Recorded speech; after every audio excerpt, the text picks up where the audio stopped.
Hi, everybody. This is Arnold Hamilton, editor of the Oklahoma Observer at our offices in Oklahoma City, along with Richard Fricker, our longtime correspondent in Tulsa. And we're Hey, getting together for another one of these weekly visits. And of course, this week, probably the most interesting thing politically in Oklahoma was the mayor's race in Tulsa, which wrapped up yesterday a long, arduous campaign with Dewey Bartlett winning re-election with 55% of the vote. Quite a turnout too, Richard. The highest since 2002 for a mayoral election. yeah, the people, the statisticians that keep that, they're saying the turnout was 36.1%, I think it was.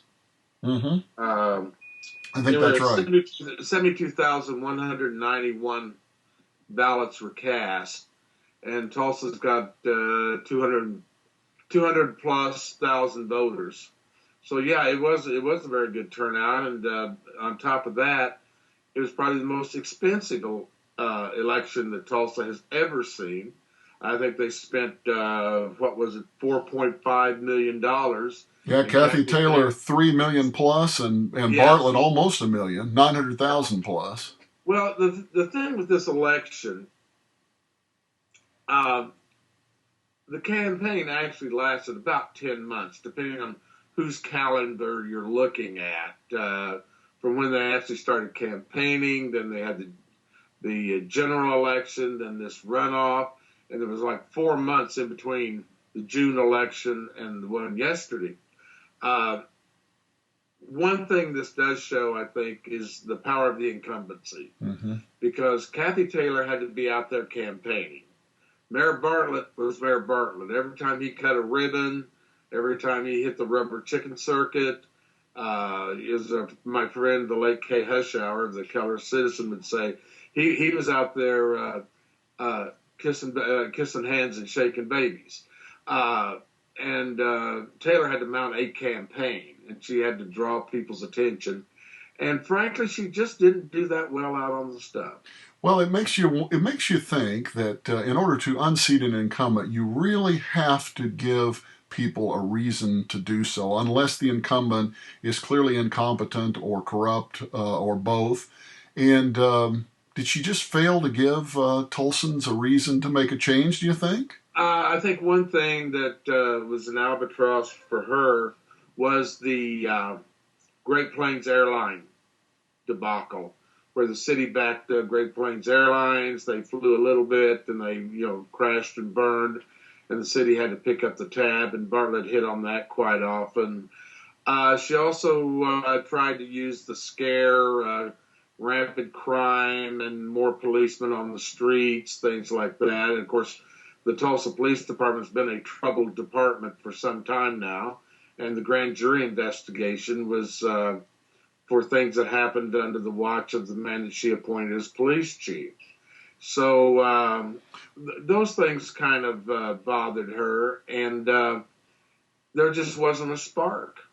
There just wasn't a spark. Well, what's interesting to me is that she darn near won the thing without a runoff 4 months ago, and in a three-way race, Right. she was 42% in the primary, and did that 4 month break kill whatever momentum she had, or did it just give an opportunity for people for Bartlett to try to raise things that would remind people perhaps what their reservations were I think about it's a her? little bit of both. I think the 4 month break killed the momentum. And as I said earlier, Bartlett's still mayor. He's still out there. Now, Bartlett goes into this thing. He's saying, well, we've got 3 more years of the same progress. Well, a lot of people, we just got 3 more years of the same. He's had trouble with his city council since day one. Uh, he's been criticized for not attending meetings, not being informed of issues. We've got one where garbage fees were being paid, but people were not getting the recycling that they thought they were paying for. And he said he didn't know. Well, some emails showed up, and it's really debatable whether he knew or not. But we're going to have more of that. This does give him one interesting position, having been reelected. and that is the police and fire unions. He's had problems with these guys, and now that he's been reelected, and he's calling it a mandate, and frankly, a 10-point win sounds like one. That's quite significant. Well, it sure. So, Go ahead. go ahead. Well, it sure seemed like a couple of weeks ago when he had the big dog and pony show at the press club and he brought in all the big Republican heavy hitters, including Rick Santorum. Yeah, exactly. That was something of a gamble. Clearly what he was hoping to do was to rally that Tea Party wing to make sure that they turned out. And I would guess it turned out to be a gamble that was worth rolling the dice on. Well, when you think about Tea Party, I don't think this was a Tea Party election in so much as we had 3 financial issues on the ballot, and they all passed for a total of $918.7 million, and it includes some taxes in there and a true Tea Party guy would not vote for that. But these things all passed with 70 some odd percent, 60 some odd percent. So the conservative teabag thing, I don't think played into it. The nonpartisan is just out the window because even in his acceptance announcement, victory announcement, he mentions that he's a Republican and Republican values and things like that. So the whole bipartisan thing went down the tubes. And if you look at that, there are more Republicans in the city of Tulsa than there are Democrats. So where does that leave Kathy Taylor politically at this point, from where you sit in her hometown? She will always have some influence. She may not like me saying this, but of course we're always concerned about people liking us. She's sort of relegated to honored elder, and she's financially well set enough that she could probably help out in some other campaigns. She never really showed that she had that organization that people expected her to have. She had a core of loyal followers, and then there were all those other people. Mm-hmm. Do you get the impression? She come across well. Did you get the impression that Bartlett has sort of reached the pinnacle of his political career? And I realize age would probably be a factor, although, frankly, to me, he doesn't look 66 years old. But still, you sort of get the impression that this would probably be about the ceiling for him politically. This would be about it. There may be a possibility if an appointment came up somewhere. There again, he's very Tulsa. Would he want to go to Washington, or would he want to take a federal position somewhere? That I think would be very debatable. He has a home here and a family here. His wife has her social network here. So I don't know that he'd be really that willing to leave town.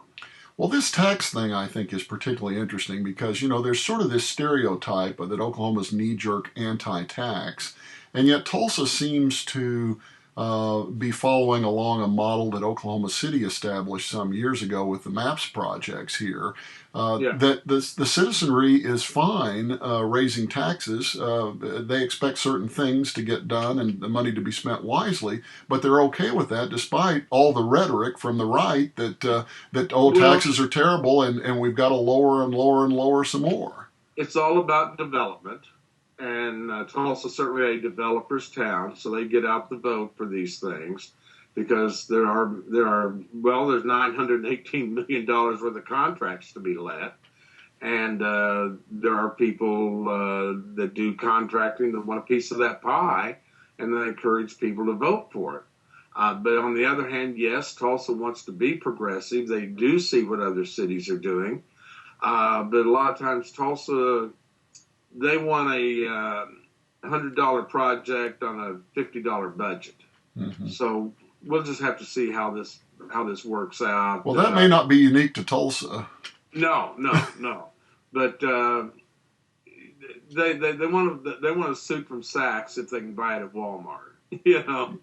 And which a lot of people are. But no, this they went after these bond issues. Just you would have thought it was giveaway day.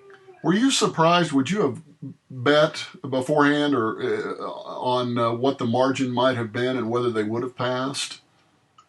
Um, when Susan Savage was mayor, they had a similar package like this that just went down in flames. Mm-hmm.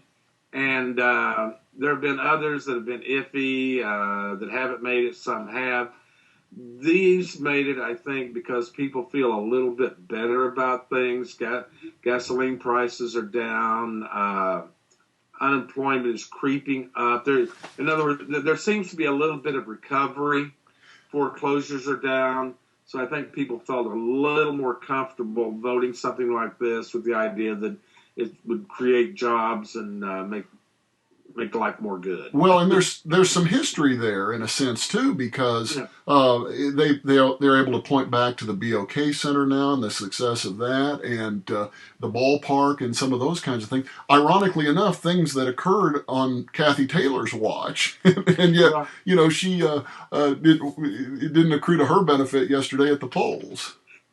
She had a very difficult time selling that, and I think part of it for her is they just, for all the ballyhoo that took place, I don't think her campaign was that well organized. And you know as well as I do, when you look at an incumbent, are they making any new friends? And she had the problem that even though she wasn't an incumbent, she had history as being a former mayor, but she couldn't get out front on that quite as much as she should have or could have.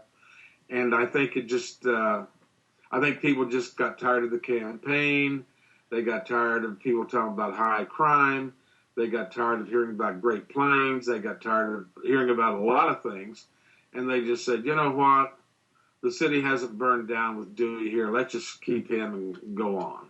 Well, it'll be interesting to see because we have a mayoral election coming up in Oklahoma City next spring. A longtime mayor, Mick Cornett, who's being challenged by a city councilman, Ed Shadid, who's a real sort of populist progressive type.